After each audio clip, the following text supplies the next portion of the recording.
Bonjour à tous et à toutes et merci de nous rejoindre pour un nouvel épisode d'À l'écoute de la Paracha. Cette semaine, Parachat Kitavo, livre 5, épisode 7, c'est parti. 700 millions de Chinois, et moi, avec ma vie, mon petit chez moi, mon mal de tête, mon point au foie, j'y pense puis j'oublie, c'est la vie, 300 ou 400 millions de noirs, et moi, 300 millions de soviétiques, et moi, 900 millions de crèves la faim, et moi, avec mon régime végétarien, et tout le whisky que je m'envoie, j'y pense puis j'oublie, c'est la vie. Notre Paracha s'ouvre sur le sujet des Bikurim, des prémices que l'agriculteur devait apporter à Yerushalayim en grande pompe, autant le temple existait. Mais l'immense majorité de notre paracha est occupée par les bénédictions et les malédictions qui sont dans cette paracha.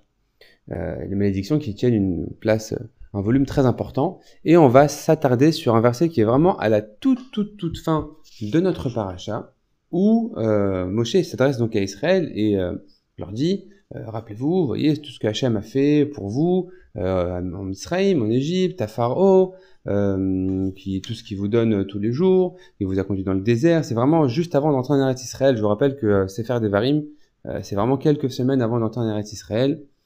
Donc il leur rappelle tous les bienfaits qu'ils ont eu dans le désert, qu'ils ont eu de quoi manger, de quoi boire, que leurs vêtements ne se sont pas souillés, ne se sont pas abîmés.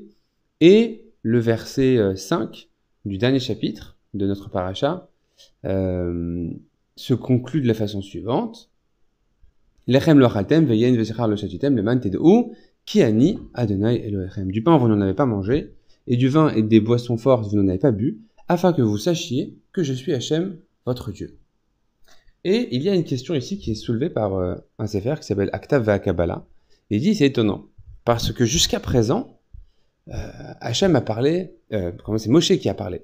Et on devrait s'attendre normalement dans le récit à ce que, comme c'est Moshe qui est le narrateur, eh bien, à ce que Hachem soit mentionné à la troisième personne. Souvenez-vous d'Hachem, souvenez-vous qu'Hachem est votre Dieu. Et ici, c'est écrit Leman tedu ki ani Adonai Elohechem, afin que vous sachiez que je suis Hachem, votre Dieu. Et donc, cette question-là qui va nous occuper, cette petite difficulté syntaxique peut être facilement résolue. Il y a un Rashi dans Masechet Souka qui nous dit la chose suivante.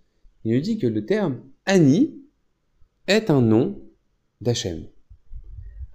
Ani, le mot Ani, que nous prononçons pour beaucoup d'entre nous tous les jours, eh bien, est tout simplement un des noms d'Hachem.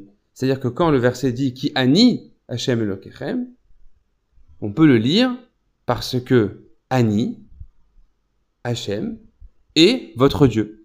Hachem, le nom Hachem, c'est votre Dieu. Alors, ça paraît facile comme ça, et vous me direz d'où ça sort, et vous aurez raison. Heureusement, l'auteur de Aktav Ve'Akabala est là pour nous aider, et il ramène le commentaire du Rav Shlomo Pappenheim, qui était un Dayan dans la ville de Breslev, fin du 18e. Et dans son sefer qui s'appelle Shorashim, il nous dit la chose suivante. Le terme Ani est en fait un dérivé de la racine An. Aleph Nun. Ani s'écrit Aleph Nun Yud, et An Aleph Nun, et c'est la racine de ce mot-là.